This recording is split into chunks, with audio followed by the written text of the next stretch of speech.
Doctor Ahilya Mishra ji से अनुरोध करती हूँ कि वे अपने वक्तव्य हमारे समक्ष प्रस्तुत कर हमें अनुग्रहित करें। सभी को नमन। और काफी समय हो गया है, लेकिन मैं तो इसमें डूबी हुई थी। दिनकर मैं ब्रह्मर्षि का ये शाम दिनकर के नाम सच में धन्य हो गया। हमारे बीच ये आभासी दुनिया ने क्या कर डाला, मैं तो वही सोच रही हूँ। शुरुआत 2-4 लोगों से हुई थी इस कार्यक्रम की, और वहां से हमारे कार्यकारिणी के लोग, पुनः समाज के लोग, और अब संपूर्ण देश के में बसने वाले बिहार के सिमरिया और उसके आसपास के लोग इस तरह जुड़ गए हैं, और ब्रह्मर्षियों के सर के ताज का वह हीरा इस तरह चमकने लगा है कि लगता है गुप्त की पंक्ति को बदल के हम अलग कर देंगे। हम कौन थे, क्या हो गए हैं और क्या होंगे अभी, आओ मिलकर देखें सभी। हम देख रहे हैं, हम जहां हैं, जैसे हैं, हम हैं। इस बात की पुष्टि निरंतर हमारे लोगों ने की है। सबसे पहले तो मैं हमारी इस नई पीढ़ी को बधाई दूंगी। उन्हें इतना ही कहूंगी, कौन कहता है हिंदी का भविष्य खोटा है। आप देखिए, 3 साल, 4 साल, 5 साल के बच्चे दिनकर की कविताएं पढ़ रहे थे, दिनकर की कविताएं कंठस्थ करके बोल रहे थे। दूसरे लोग, दूसरी पीढ़ी के लोग, किशोरावस्था की बच्ची वैष्णवी ने दिनकर की कविता आपके सामने देकर आपको एक नई दुनिया से परिचित कराया। उससे आगे बढ़िए युवा पीढ़ी, जिसमें दिनकर की कई रचनाएं आपके समक्ष आई। उससे आगे आइए प्रियंका की पीढ़ी, जिसने दिनकर को के गहन अध्ययन को अपने अंदर उतारा है। उससे और आगे आइए तो हमारे कार्यकारिणी समिति की पीढ़ी, जो दिनकर को अपने जाति का गौरव, अपने सिर का नूर मानता है। और उससे और आगे आइए तो हमारी पीढ़ी, जो दिनकर को देखा और सुना। हमारी पीढ़ी के शीर्ष पर रहे जगदीश जी, जिन्होंने दिनकर के आद्योपांत परिचय को आपके समक्ष रखा। इससे पहले कि मैं अपने अध्यक्षीय का दायित्व का पूरा करूं, सबसे पहले तो मैं अब एड्रेस करूंगी, और इन पंक्तियों के साथ जिस बिटिया ने ये कविता पढ़ी, समर शेष है चलो ज्योतियों के बरसाते तीर, खंड खंड हो गिरे विषमता की काली जंजीर। ये पंक्ति मैं इसलिए कह रही हूं, 1962 को चीन ने जो हमारे साथ किया था और हमने जो जवाब नेहरू के जमाने नहीं दे पाए थे, आज दिनकर की ये पंक्तियां हमें उद्वेलित करके उस जवाब को चीन के उन पथरीले भूमि में, उस जगह में, उस क्षेत्र में जहां अबूझ है, अब अभेद्य है, हमारे जवान जवाब दे रहे हैं।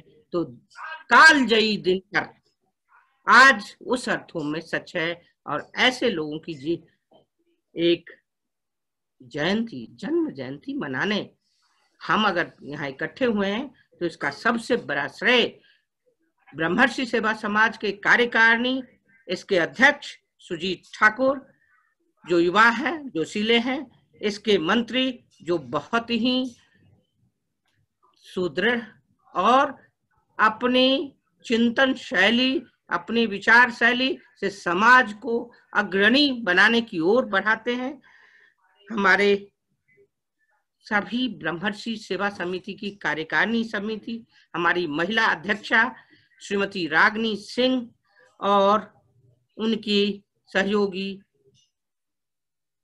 हमारी उपाध्यक्षा सुधा राय, हमारे अन्य सभी कार्यकारिणी समिति के लोग और सुघर संचालिका प्रियंका सिंह। ऐसा लग रहा है कि युवा पीढ़ी हिंदी मय दिनकर को हिंदुस्तान के ब्रह्मर्षियों के बीच में, पूरे फूलों के बीच में उनके मुस्कुराते चित्र को, कालजयिता को एक एक शब्द शब्द बांट रही है।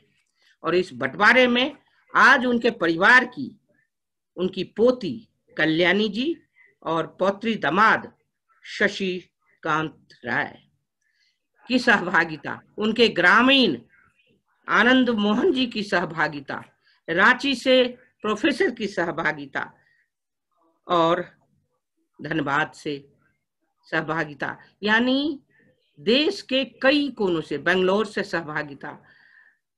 अभी अभी बेंगलोर से एक और भाई साहब बोल रहे थे। तो संपूर्ण अखिल भारतीय स्तर पर अगर आप देखें तो कई प्रदेशों के लोगों के जुड़ने के कारण आज का यह कार्यक्रम अखिल भारतीय स्तर का हो गया। और अखिल भारतीय स्तर पर ब्रह्मर्षियों के इस जुड़ाव से इस कार्यक्रम में 4 चांद लगे। 4 चांद लगाने वालों में हमारे समाज के बहुत सारे, हर पीढ़ी की सहभागिता बहुत ही महत्वपूर्ण हुई है।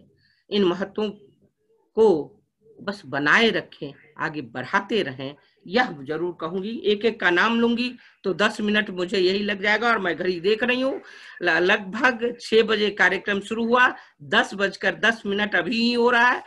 5 मिनट अपनी बात रखना जरूर चाहूंगी। मैं नहीं चाहूंगी कि अब आपके भोजन और आभासी दुनिया के सहारे आपको घसीटती रहूं ताकि मेरी बात सुन के आप घबरा जाए।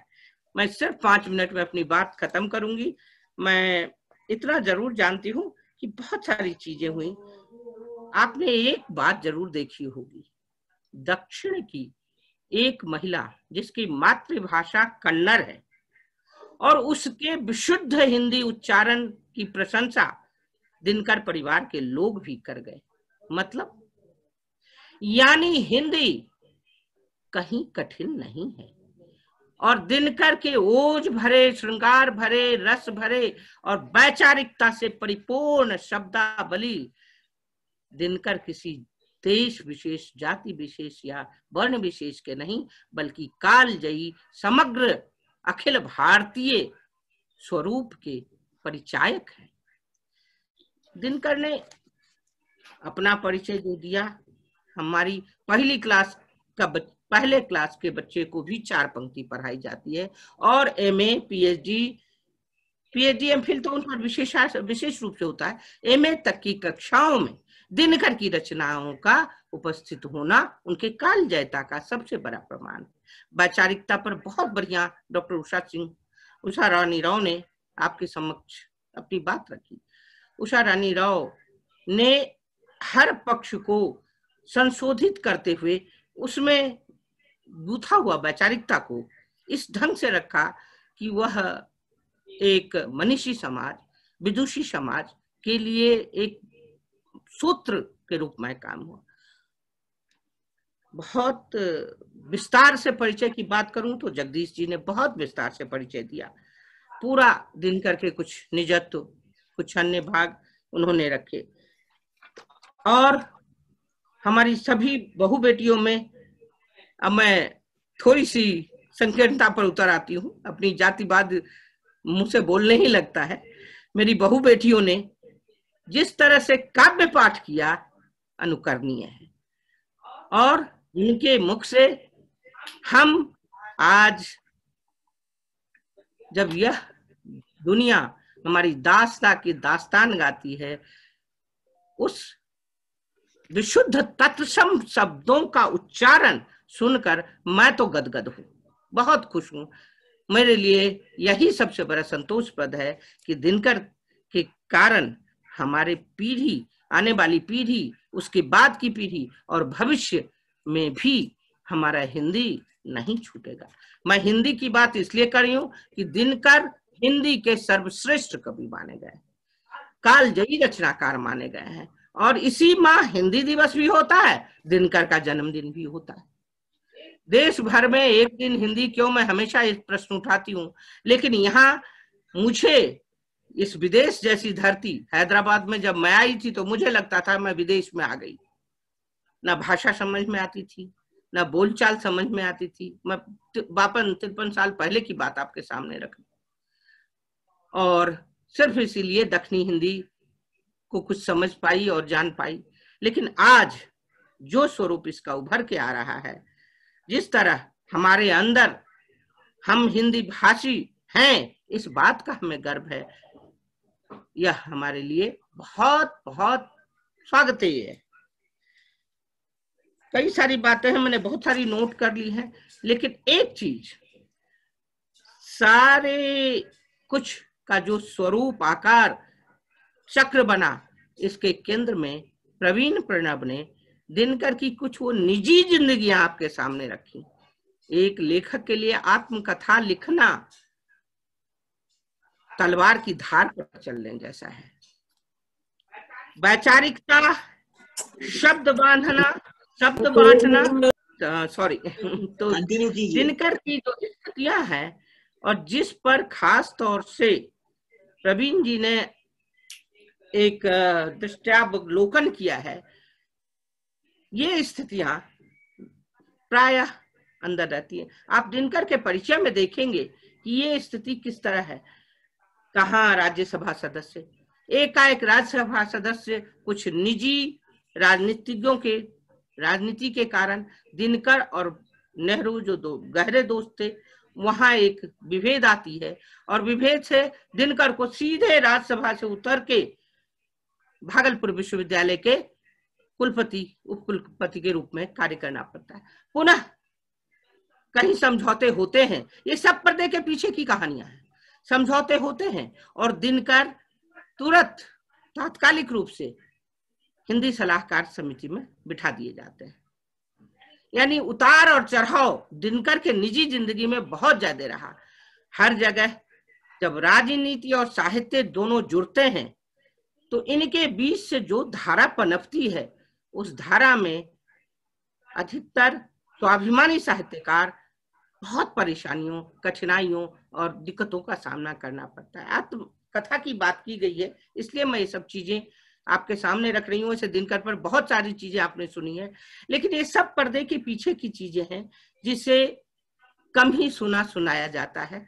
गांधीवादी दर्शन देने वाले दिनकर आग उगलते हैं, जो कई जगह उनके कई का प्रसंगों में आता है गांधीवादी को समर्थन देना, अहिंसा को मूल्यांकित करना, बौद्ध धर्म के अहिंसा को अपनाने की बात करना। लेकिन एकाएक जब परशुराम की प्रतीक्षा लिखते हैं तो यह धर्म, यह विचार, वैचारिकता, ऐसा लगता है जैसे उन्हीं के अंदर दो भावों का टकराहट, दो भावों के आपस में टकराने की आवाज, अहिंसा और हिंसा के बीच की गूंज अपने आप फैलने लगती है। और तब दिनकर कहीं जाति का विरोध करते हैं, कहीं परंपरा का विरोध करते हैं। और जाति का विरोध सिर्फ हिंदुस्तान में ही नहीं है, अभी अभी कुछ दिन पहले अमेरिका में ये सारी रामायण हुई है, जातिगत विरोध ही था वो।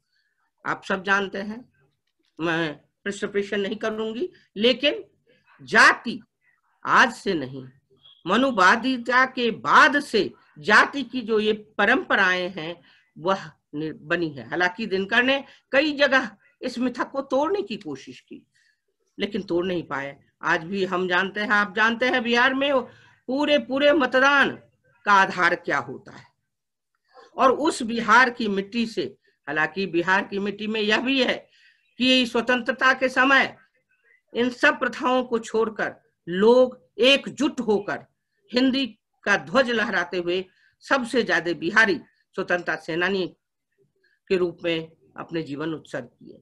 लेकिन उसके बाद जो सरकारें बनी और निरंतर सरकारें चली, वहां जाति का बोलबाला, आज तो सीधा सीधा खुला खुला जाति का बंटवारा और बोलबाला है। इसके लिए पूरे इतिहास में मैं नहीं जाऊंगी, मुझसे ज्यादा आप लोग समर्थ हैं, विचारक हैं और जानते हैं। लेकिन वह दिनकर जब जातिवाद का एक जगह विरोध करते हैं तो दूसरी जगह निराला की तरह कान्य कुब्ज को लंगार अपने को नहीं कहते हैं। जिस निराला से दिनकर की बड़ी सारी आपसी विद्वेष, साहित्यिक विद्वेष मैं कहूंगी था। निराला और दिनकर एक मंच पर आते थे तो भले ही आमने सामने बात करते हो, लेकिन आंतरिक तौर पर चाहे निराला हो, चाहे बच्चन हो, चाहे अन्य, जब राजनीति में बच्चन की प्रविष्टि ज्यादा हुई तो दिनकर की स्थिति बदलने लगी।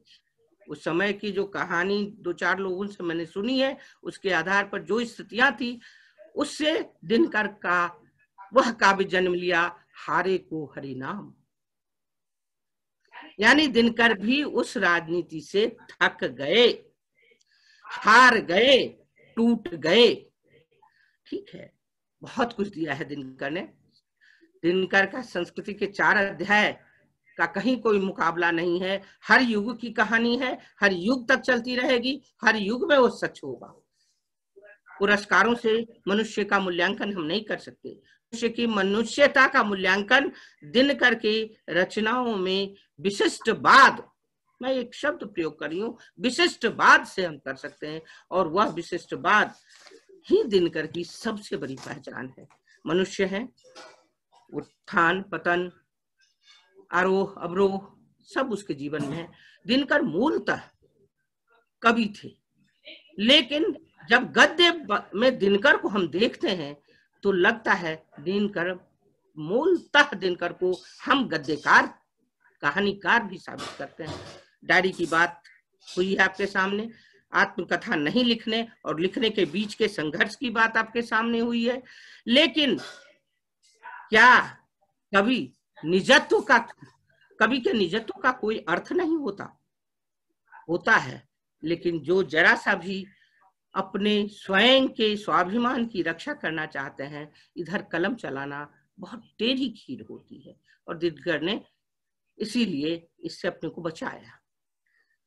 हालांकि 10 द्वार से सोपान तक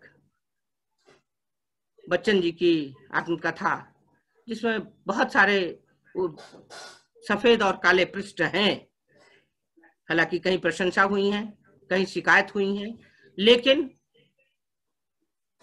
दिनकर इससे अपने को बचा ले गए। और यह थी दिनकर का वह समिष्ट स्वरूप जिस पर दिनकर कभी भी जिसका पर्दा नहीं हटाए। इसी कारण दिनकर राष्ट्र कवि, राष्ट्र चेता, राष्ट्र में सांस्कृतिक चेता, राष्ट्र कवि और राष्ट्र चेता तो बहुत होते हैं, राष्ट्र में सांस्कृतिक चेता थे दिनकर ने अपनी सभ्यता की कहानी ही नहीं लिखी, अपने सांस्कृतिक यात्रा की कहानी नहीं लिखी, अपने सांस्कृतिक विरासत नहीं बांटी, बल्कि दिनकर ने बांटी है वह सभ्यता के आदम स्थितियों से आज तक की स्थिति। और दिनकर ने कल्पनाओं में आने वाले कल को भी बांध लिया है। इसलिए इस कालजयी रचनाकार का शब्द जितना हम खोलेंगे, जितना हम देखेंगे, उतना हम अधिक उसमें डूबते जाएंगे। बहुत सारी चीजें मैंने कभी नहीं सोचा, इस बार पेपर तैयार किया था, लेकिन मैं फिर वही बात कि बहुत लंबी हो जाती और मैंने सिर्फ 5 मिनट मांगा था, मैंने 7 मिनट ले लिए हैं। अब मैं बात को यहाँ मोड़ूंगी। मैं जानती हूँ कि बातें दिनकर पर घंटों किया जा सकता है, अभी तो सिर्फ 4 घंटे हुए हैं। 2-4 घंटे और भी हम दिनकर पर बात करें तो हमारी भूख प्यास भी थोड़ी थम जाए, रुक जाएगी। लेकिन इतना जरूर कहूंगी, अगर मनु मानवीय चेतनाओं के प्रणेता माने गए हैं तो दिनकर ब्रह्मर्षियों के चेतना के प्रशस्त प्रवाह, गंगा जल मरिया के तीर का वह धुरंधर गंगा जल की तरह हमारे ब्रह्मर्षियों में प्रवाहित हो रहा है और गंगा जल की शुद्धता, शिष्टता, चंचलता और उपादेयता हमारे अंदर भर रहा है। हम उन्हें प्रणाम करते हुए आज उनके इस जन्म जयंती पर हम सभी, आप सभी के द्वारा प्रकट किए गए आगार को के प्रति धन्यवाद भी मैं देती हूँ, और मुझे जो आपने अभी तक कहा है इसके लिए कुछ अधिक समय लेने के लिए क्षमा। साथ ही हमारी पूरी युवा ब्रिगेड और पूरे इस कार्यकारिणी को बहुत बहुत बधाई, धन्यवाद। धन्यवाद आंटी। धन्यवाद आंटी, बहुत अच्छा था। मेरा भी प्रणाम स्वीकार कीजिए डॉक्टर साहब। नमस्कार नमस्कार डॉक्टर। बहुत बहुत आदरणीय डॉक्टर अहिल्या मिश्रा जी, आपने अपने वचन में सच ही कहा कि अगर दिनकर जी के सफर में अगर चलते जाए, हम चलते जाए तो अपनी भूख प्यास को भी भूल जाते हैं। बहुत अच्छी बात आपने कहा। और इसी के साथ हम अपने मंच पर ज्ञान इसी के